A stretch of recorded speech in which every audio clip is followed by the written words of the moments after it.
네, 오늘 말씀 우리 함께 봉독하도록 하겠습니다. 오늘 말씀 사도행전 27장 13절에서 26절 말씀까지입니다. 제가 말씀을 봉독하도록 하겠습니다.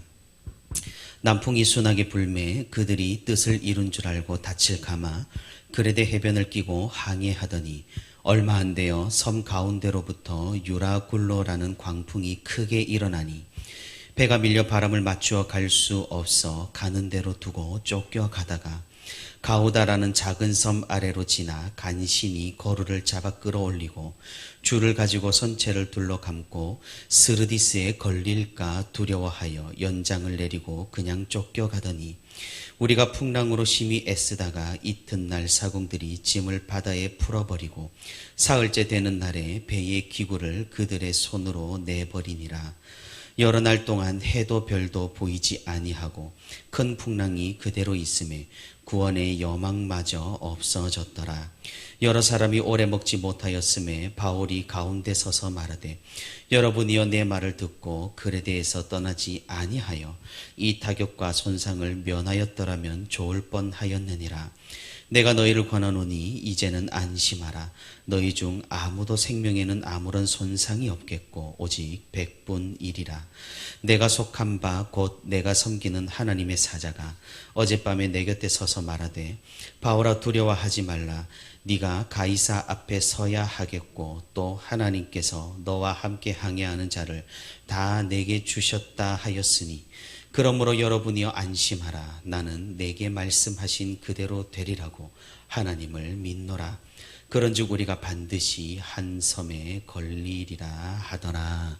아멘. 오늘도 이렇게 새벽의 시간에 주님과 동행하기 위해 우리 함께하는 우리 모든 성도 여러분 진심으로 환영하고 또 축복합니다. 오늘도 우리 함께 말씀을 듣는 가운데 말씀을 붙들고 기도하는 가운데 하나님의 크신 은혜와 위로가 풍성히 있기를 주님의 이름으로 소망합니다. 그리스도인이라 함은 하나님을 의지하며 그리스도의 은혜에 기대어 살아가는 사람들입니다.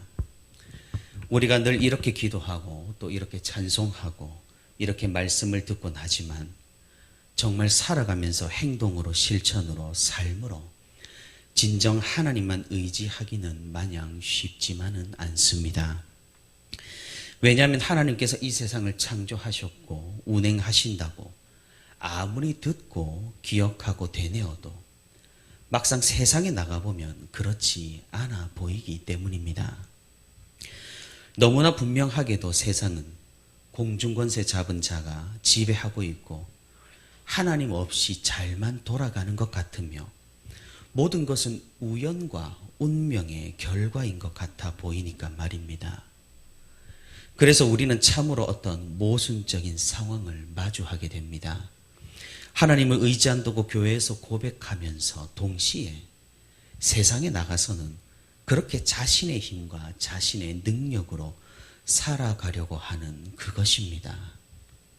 이런 모순은 교회에서 사역하는 교역자에게도 마찬가지입니다. 교회에서 사역하는 것만큼 하나님의 은혜에 의지하는 일도 없을 것입니다. 하지만 일순간 그 긴장의 끈을 놓치게 되어버리면 자신의 능력과 입술과 머리를 의지하고 관계와 술수와 정치를 하게 되어버리니까 말입니다. 그러면서도 단상에서는 늘상 그리스도와 하나님을 의지하라고 선포하니까 자가당착에 빠지게 되어버리는 겁니다. 세상을 살아가며 하나님을 순수하게 의지하는 것은 정말로 쉽지 않은 일이고 어영부영한 믿음으로는 절대로 이룰 수 없는 것입니다. 우리는 살면서 이런 간증을 듣기도 하고 또한 실제로 본인이 이런 경험을 해보기도 합니다. 그것은 그렇게 자신의 능력과 힘과 자신이 가진 것으로 이 세상을 살아가다가 실패를 거듭하는 경우를 말입니다. 한두 번의 실패는 경험이 되고 교훈이 될 것입니다. 하지만 연속된 실패와 여러 분야에서 한꺼번에 찾아오는 절망은 사람을 나락으로 떨어뜨립니다. 사실 지옥이 따로 있는 것 같아 보이지 않을 정도입니다. 그런 사람에게는 지금의 삶 그 자체가 지옥이니까 말입니다.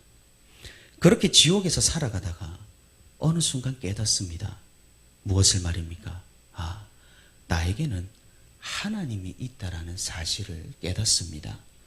그제야 비로소 하나님을 전적으로 의지하기 시작합니다. 그렇게 되면 하나님께서는 서서히 나아갈 길을 열어주시고 가야 할 길을 보여주시는 것이죠. 그렇게 절망 가운데에서 진리로 우뚝 서서 나락을 극복한 이런 간증과 이런 이야기들은 얼마든지 우리 주위에서도 들을 수 있고 우리가 신앙생활을 하면서 경험할 수도 있는 것입니다.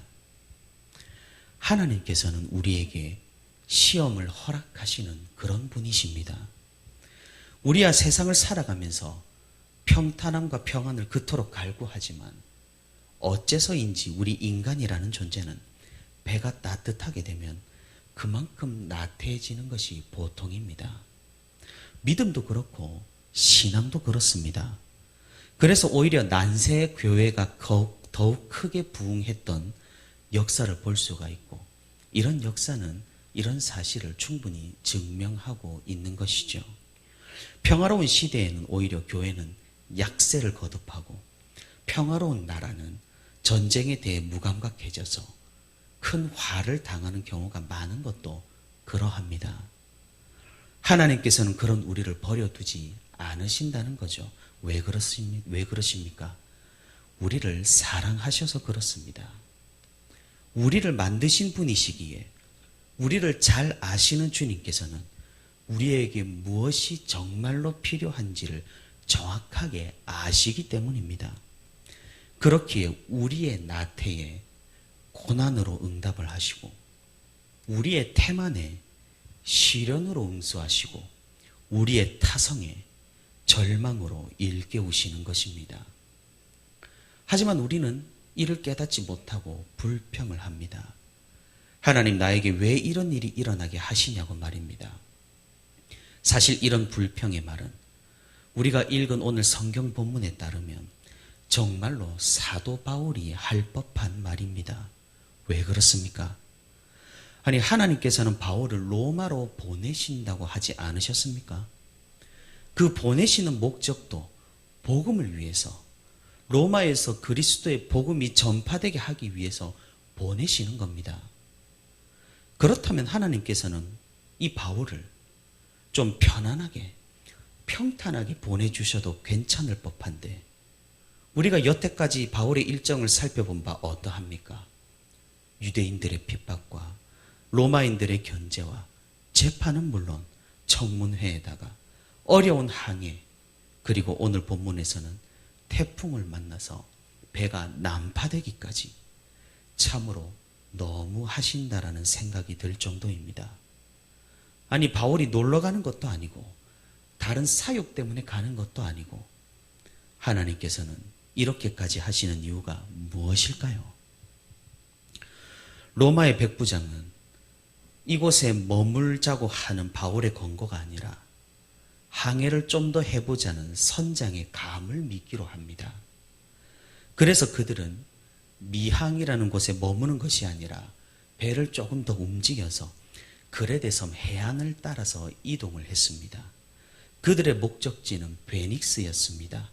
왜냐하면 미항은 조그마한 항구 도시였지만 베닉스는 좀 큰 항구 도시였기 때문에 그곳에서 더 겨울 동안 정박하기에 알맞았기 때문입니다. 항해를 처음 시작할 때는 순탄했습니다. 남풍이 불어오니 그들의 뜻대로 배가 움직였으니까 말입니다. 하지만 얼마 지나지 않아 광풍이 크게 일어나기 시작했습니다. 이런 급격한 기상의 변화는 지중해에서는 흔한 일입니다. 그렇게 배는 그 광풍을 타고 그 바람을 타고 점점 더 섬에서 멀어지기 시작했습니다. 선장과 선원들은 속수무책이었죠. 결국 배는 그들의 의지와는 상관없이 섬을 떠나게 되고 먼 바다로 떠다니게 되었습니다. 누가가 오늘 본문 14절에서 기록한 이 광풍이라는 단어는 헬라어로 티포니코스라는 단어입니다. 이 단어에서 오늘날 우리가 사용하는 태풍을 뜻하는 단어인 타이푼이 유래가 되었습니다. 우리가 겪어본 그 태풍만큼이나 꽤나 심한 바람이 불었다라는 그런 의미이겠죠. 계절풍과 그레데 산맥에서 불어오는 바람이 부딪히면서 큰 기류를 형성을 했고, 이 때문에 배는 원하는 방향으로 나아갈 수가 없었습니다. 그렇게 15절의 말씀대로 배가 밀려가는 대로 두고 쫓겨갔습니다. 그러다가 가우다라는 작은 섬 아래로 지나게 되면서 광풍을 아주 잠시나마 피할 수 있게 되었습니다. 그 짧은 시간에 선원들은 만발의 준비를 합니다. 오늘 본문 17절의 스르디스라는 지역은 지금의 북아프리카 리비아 지역을 말합니다. 배가 광풍에 밀려서 남쪽으로 밀려나가 아프리카 대륙으로까지 휩쓸려 갈 것을 걱정하며 배에 들어있던 연장을 버리고 혼신의 힘을 다해 배를 보호하기 시작했던 겁니다. 광풍은 멈추지를 않았습니다. 본문 18절에 이제 선원들이 짐을 바다에 버리기 시작합니다. 하지만 얼마 뒤 이마저도 충분하지 않았습니다. 배가 파손되어 점점 가라앉았던 거죠. 이제는 19절에 배의 기구들도 버려야 하는 그런 처지였던 겁니다. 그럼에도 불구하고 여전히 폭풍은 잠잠해지지 않고 여러 날이 지났지만 풍랑은 그대로였습니다. 이제는 희망이 보이질 않았습니다. 사도행전을 기록한 누가는 이런 절망적인 상황을 오늘 본문 20절에서 이렇게 표현합니다. 구원의 여망마저 없어졌더라. 사람들은 먹지 못했습니다. 이런 긴박하고 목숨이 왔다 갔다 하는 상황에서 마음 편히 음식을 먹을 수 없었을 터이니까 말입니다. 모든 사람이 절망 가운데 빠지고 낙담을 하고 절망했을 때 그 배에서 바울이 일어나 사람들에게 말하기 시작합니다. 여러분이요, 내 말을 듣고 그레데에서 떠나지 아니하여 이 타격과 손상을 면하였더라면 좋을 뻔하였느니라. 우리는 이 바울의 말을 언뜻 듣게 되면 아니 꼽게 들을 수가 있습니다. 그래서 결국 자기 말을 듣지 않았다고 비꼬는 것 같아 보일 수 있습니다. 하지만 바울의 의도는 그것이 아닙니다. 바울은 하나님의 인도하심을 말하면서 자신이 했던 예상과 하나님께서 자신에게 보여주신 예언을 다시 한번 사람들에게 상기시켜 주려고 한 것입니다. 무슨 말입니까? 결국 바울은 이런 상황에서도 지금 여기에서도 복음을 지금 전하고 있는 것입니다. 그리고 절망하고 있는 사람들에게 위로를 전하고 안심하라고 일러주기 위해서 말을 하고 있는 것입니다. 바울은 자신에게 나타난 하나님에 대해서 말합니다. 생명의 손상은 없을 것이고 오직 배만 파손될 것이라고 일러줍니다. 지금 시대도 마찬가지입니다만 고대 사람들은 참된 선지자라고 한다면 엄청난 환난과 재난의 때에도 변함없이 자신의 가르침을 선포한다고 굳게 믿었습니다. 거짓 선지자들은 그런 환난의 상황에서 결국 무너져 버리고 마는 것이 일반적이니까 말입니다.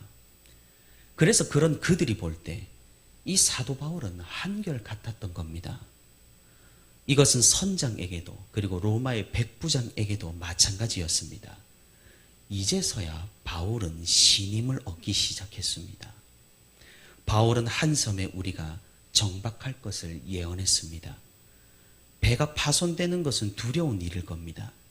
하지만 사도 바울이 이렇게 미리 알려주었기 때문에 그들은 대비할 수가 있었고 또 생명을 건질 수가 있었습니다. 참으로 바울은 우여곡절의 끝 중의 끝을 본 사람 같습니다. 로마로 향하는 배에까지 오르기에도 쉽지가 않았는데 로마로 가는 그 여정도 결코 쉽지 않습니다.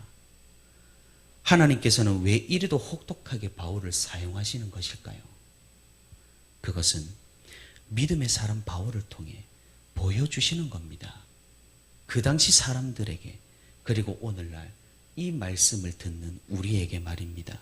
그것은 무엇입니까? 절망 끝에 우리가 붙들어야 할 것에 대해서 말입니다. 사랑하는 성도 여러분, 선장과 선원이 그렇게 애를 쓰고 죽을 힘을 다해 발버둥치며 수송의 목적과 수단과 식량까지 모두 버려가며 생명을 잡으려고 버텼지만 모두 실패합니다. 그들에게 구원은 없었습니다. 결국 무엇만 남았습니까? 아무것도 남지 않았습니다. 남은 것이라고는 절망뿐이었습니다. 하나님께서 그때 일하셨습니다. 바울을 세우셔서 진리의 기둥을 배 한가운데 세우셨습니다. 오직 우리의 구원은 그리스도뿐이라는 그 사실을 말입니다. 우리는 애를 씁니다. 이 세상 살아가 보려고, 생명을 유지해 보려고, 어떻게든 자손을 남겨보려고, 어떻게든 살아가 보려고 발버둥을 칩니다. 세상을 보고 있자니 정말 운이 좋으면 만수를 누리고 운이 나쁘면 절명하는 것, 그런 세상입니다. 모든 것이 우연 같고 운 같으며 천운을 타고난 사람과 불행을 안고 가는 사람이 따로 있는 것 같아 보입니다. 정말 그렇습니까? 우리가 노력한들 무엇이 바뀌기는 할까요? 천운을 타고 나서 잘 먹고 잘 사는 사람들이 영원히 살 수는 있을까요? 우리는 기억해야 합니다. 이 세상의 진짜 주인이 누구신지를 말입니다. 공중권세 잡은 저 일시적인 세상의 악한 왕을 이미 진작에 짓밟으신 이가 누구신지를 말입니다. 그리고 그 공중권세 잡은 자에게 모두 속아 넘어가 절망 가운데 허덕이던 우리를 진리의 기둥으로 일으켜 주신 이가 누구신지를 말입니다. 하나님께서는 어려운 때일수록 그리스도인을 세우시고 그리스도인을 사용하십니다. 우리가 그저 세상에 휩쓸려 다니는 그런 낙엽과 같은 인생이 되지 않기를, 진리의 기둥 위에서 돛을 올리는 진정한 그런 그리스도인이 되기를 바랍니다. 인생은 복잡해 보이지만 관점에 따라서 매우 단순하게도 흘러갑니다. 천국 아니면 지옥입니다. 절망 가운데에서도 우리가 진리의 기둥을 끝까지 붙잡아 천국에까지 도달하는 우리가 될 수 있기를 바랍니다. 오늘도 우리의 상황과 환경 가운데에서도 주님께서 세워주신 그 진리를 붙잡고 이 세상을 끝까지 거스르며 천국에까지 이르도록 믿음의 삶을 살아가는 저와 우리 부천시민교회 모든 성도가 되기를 주님의 이름으로 소망합니다.